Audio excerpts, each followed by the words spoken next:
By the end of this video, you're going to know exactly why you've never fully belonged anywhere, and it has nothing to do with what you think it does. There is a version of you that stopped raising your hand a long time ago. Not because you had nothing to say, but because you noticed something everyone else missed. The room didn't actually want the answer. It wanted agreement, so you learned to stay quiet, and somewhere along the way, that quiet got mistaken for shyness, for coldness, for overthinking it again. But what if that quiet was never a weakness at all? What if it was the most intelligent thing about you? Stay until the end, because sign number 7 is the one almost nobody admits out loud, and there's a good chance it explains a decision you made this year that you still haven't told anyone the real reason for.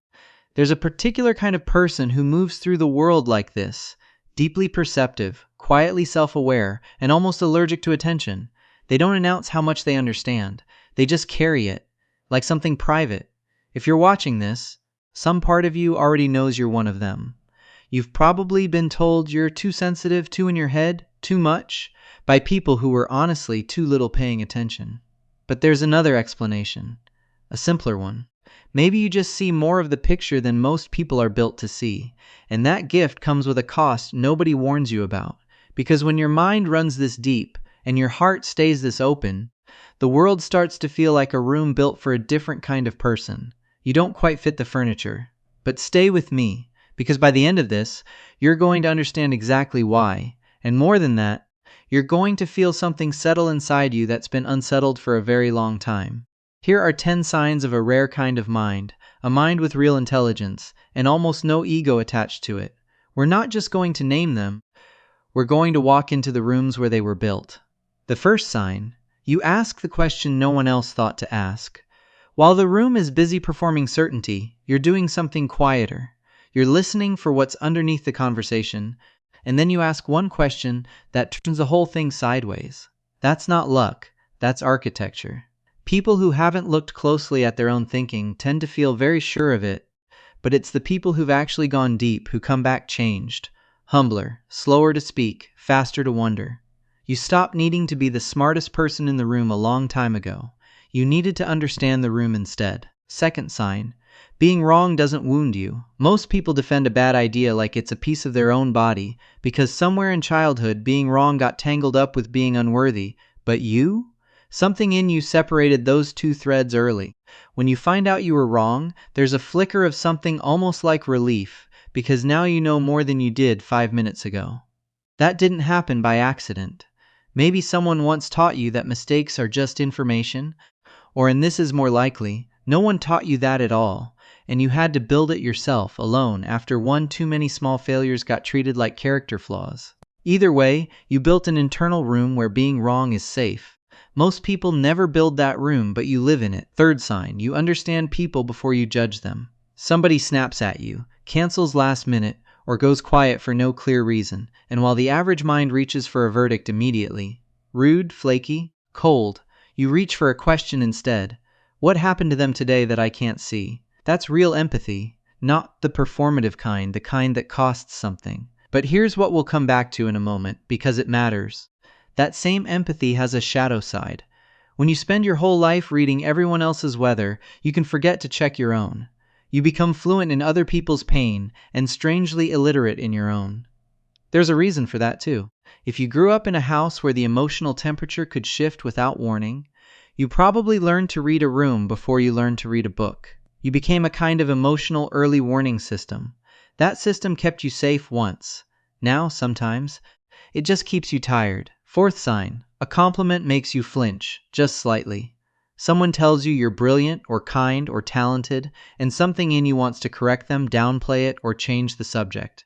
That's not modesty performing for an audience, it's something quieter. You stopped building your worth out of other people's opinions a long time ago, which is genuinely a kind of freedom. But freedom left unexamined can curdle into something else. A habit of shrinking, of not letting the good things land, either. So here's a small, strange experiment. The next time someone hands you a compliment, don't hand it back. Just say thank you, and let it sit in the room for a second before you talk it away. Fifth sign, you feel most like yourself when no one else is around. The world keeps insisting that connection only happens with other people in the room, But your nervous system knows a different truth. Some of your fullest, most alive moments happen in an empty house, a quiet car, or a walk nobody interrupts. That's not isolation, that's recalibration. Your mind runs loud enough that crowds drown it out. Silence is where you finally hear yourself think. And stay with me here, because this is the layer most people never look at. Sometimes that solitude isn't just recharging. Sometimes it's an old, well-worn groove from a time when keeping your thoughts to yourself was the safest option you had. Both things can be true at once. That's what makes you complicated, not broken. Sixth sign, you remember the detail everyone else let go of. A friend mentioned once, months ago, that they hate cilantro, or that their dad's health was worrying them, or that a certain song reminds them of someone they lost. You remember, not because you're trying to impress anyone, but because you were actually there when they said it. Most people listen for their turn to talk. You listen like it matters, and when you bring that small detail back, unprompted, months later, people go quiet for a second, because being remembered like that is rare enough to feel like being seen. Seventh sign, you'd rather learn something than win something. You've sat in arguments you could have won and chosen instead to ask one more question. That's not weakness. That's a kind of confidence most people never reach. The kind that doesn't need the room's agreement to feel secure. You already know truth rarely belongs to one person completely. It's usually scattered, in pieces, across everyone at the table.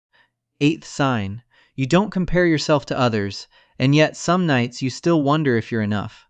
This one is a contradiction, and it's supposed to be. You genuinely don't measure your life against anyone else's timeline. You've made peace with that. And still, in the quiet before sleep, a small voice sometimes asks, am I actually good at this? Am I doing this right? That's not insecurity. That question only visits people who take their own growth seriously enough to interrogate it. The people who never ask it aren't more confident, they're just not looking. Ninth sign, you forgive, but you don't forget. Not really. You're not carrying a grudge, you don't want revenge or an apology or the last word, but your memory is honest. An honest memory keeps a record even after the anger's gone. So you forgive quietly and then you adjust. A little distance here, a boundary there, without ever making a scene about it. That's not coldness. That's a form of self-respect most people mistake for coldness, because it doesn't come with a performance attached. And the 10th sign, you want things to be better, and you don't need anyone to know it was you. You'll fix the thing quietly, carry the extra weight without mentioning it, and let someone else take the credit for the idea you actually had first. Not because you don't matter, but because being right was never really the point for you. That right there is the entire thing this video has been circling. A mind sharp enough to see 3 steps ahead, wrapped around a heart quiet enough to let other people shine in it anyway. If most of these landed somewhere in your chest, don't just nod at it. Sit with it for a second and let it actually land. Because here's what nobody ever told you. You were never too much. You were early. Early to notice what others took years to catch up on. Early to feel what others hadn't learned to name yet. Early to understand things most people only arrive at after everything else has already broken them into understanding it. Being early looks a lot like being alone, but it isn't the same thing. It just feels that way from the inside, for longer than it should. The quiet you've been carrying, the one people kept mistaking for distance, for coldness, for too much in your head, was never empty. It was full of everything you noticed and never said, full of every room you read correctly and never got credit for reading. That's not a void in you. That's just a depth most rooms were never built deep enough to hold. You don't need to get louder to be believed. You already knew that. You just forgot it somewhere between the last time someone made you feel small for seeing too clearly. You didn't need fixing tonight. You needed remembering. So here it is, plainly, without a lesson attached, without a next step, without anything for you to go do. You were right about yourself the whole time, and somewhere quietly, without needing to announce it. You already know that now. If even one of these 10 signs felt like looking in a mirror, tell me which one in the comments. I read every single one. And if this video found you at the right moment, hit like and subscribe, because there's a whole community of quiet minds gathering here, one video at a time.